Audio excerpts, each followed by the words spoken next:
nalulungkot ako. Dahil awayan ng awayan, binoto kayo ng sambayanan, pero yan ang napapanood. Yan ang napapanood ng lahat ng Pilipino. Hindi mo ba nakakalungkot na isa kang senador, nakikipag-away ka? Hindi ba? Pero bago kayo manumpa, maglilingkod kami sa bayan. Maglilingkod kami sa bawat Pilipino. Ako, isa sa mga taxpayer na mataas na binabayad kong tax sa ngayon. Kung malalaman nyo lang, nasasaktan ako dahil bumoto ako sa mga taong ito, tapos yun ang nakikita ko. Paano na yung mga bata? Paano na ang kinabukasan natin? Kung yan ang nakikita natin lagi, pagalingan, pataasan ng ere, samantalang ang daming hirap na hirap natin mga kababayan. Ang daming kawawa, ang daming namamatay. Natatakot kayong lumabas? Bakit? Dahil ayaw nyo magkasakit? Samantalang yung mga tao nasa labas, kailangan lang nun makabili ng bigas at ulam para makakain ang kanilang pamilya. Tapos na makikita pa namin sa telebisyon, sa news, puro away nyo. Nakakalungkot po. Isa ho yan sa mga dahilan pa. Papasukin ko ba to? Pupunta ba ako sa ganitong klaseng, di ba, institusyon? Ilang milyong Pilipino ang subscribers ng programang ito? 25 million. Hindi pa po kasama yung mga nanonood sa araw-araw. Alam nyo, napakahirap po pasukin ng politika. Yung kaibigan mo ngayon, bukas kaaway mo. Mag-ama, nag-aaway dahil sa posisyon. Mag-asawa, naglalaban dahil sa posisyon. Sayang mo ang buhay. Sayang yung sinasabi nating pagmamahalan. Sayang yung sinasabi nating paglilingkod sa kapwa. Dapat, kung maglilingkod tayo, tanggalin niyo yung galit sa puso niyo. Hatred, wala na tayong ginawa kundi magsiraan. Hanapin yung dumi ng kapwa niyo. Lahat naman ho tayo nagkakasala. Ako, kayo, tayong lahat. Pero ganun pa man, siyempre, nagsisisi tayo, di ba? Alam niyo, ang hirap gumawa ka ng mabuti, parang isang bond paper. Puti. Balaylagyan lang ng isang tintang itim yan. Ano mapapansin niyo? Yung puti? Hindi. Yung tinta. Yung dumi. Yan ang nangyayari sa ating bansa ngayon. Walang unity. Tatakbo kayo para makagante sa dating namumuno. Tatakbo tayo para hindi makapasok yung isang mamumuno. Ganun ba? Ganun ba ang pagserbisyo sa bansa natin?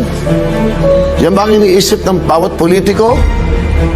Hindi ako nagmamagaling. Opinion ko ito dahil sa araw-araw na nasa noon time show ako at araw-araw na may nakakadidinig ang boses ko, pambili ng gamot, pambatsikula, hindi pa pangkain namin. Dapat yan ang pinag-uusapan nyo sa Senado. Anong bibigay na batas sa mga taong naghihirap? Anong batas ang gagawin nyo? Laging ilang batas na ang ginawa nyo, pero binabago nyo. Dati may death penalty. After death penalty, ngayon gustong ibalik. Pag iba namumuno, iba na naman. Yung batas ng tiyan ng bawat Pilipino, yung batas ng kinabukasan ng bawat bata na walang libro. Bakit ang Korea nagna-number 1? Gangnam Style, K-pop. Bakit? Suportado ng bawat Pilipino dapat ang talent ng Pilipino. Yung K-pop, suportado ng gobyerno. Di ba? Hindi sila naiinggit. Ay, nandun na sila sa Grammys. Di ba? Nandun na sa American Music Award. Nandun na sila sa lahat. Di ba? Pati sa UNICEF, pinatawag sila. Di ba? Napakaliit na bansa. Hindi tayo aseso hanggat lagi may galit, inggit. Lagi may seek for power ang gusto nyo. Alam nyo, hindi ako nagmamagaling, hindi ako magaling na tao, I'm not a bright person. Pero, ang puso ko, laging may pagmamahal. Nagkakamali ako, nagagalit ako, namumura ko ang staff ko, totoo yun. Pagalitan ko, namumura ko talaga sila. Pero humingi ako ng tawad. Alam niyo bakit? It's for the show. Dapat laging siya kabubuti ng lahat.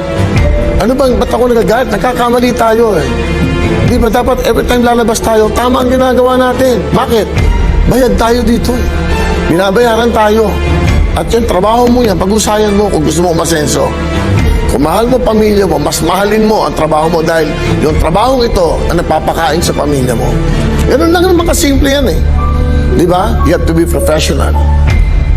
Di ba? 7 months, pinag-isipan ko ito, anong magiging desisyon ko sa buhay ko. 7 buwan, araw-gabi. Papasukin ko ba to? Pero sa nakikita ko, napakahirap gawin ito. Sana lahat ng politiko, hindi politiko, you should be a public servant. The word politics, tanggalin nyo sa puso't isip nyo. You need power? At the end of the day, darating lahat tayo nakahiga. Pantay-pantay lang tayo sa kabaong. Nuwala kayo sa akin. Hindi nyo nadidinig ang hinanaing ng mga basurero. Lahat ng boboto, lahat ng nangako sa inyo, nagawa ba ang mga pangako sa inyo? This time, it's about our future. Kinabukasan ng ating mga mahal sa buhay, yung magiging anak ng anak natin, yun ang isipin nyo.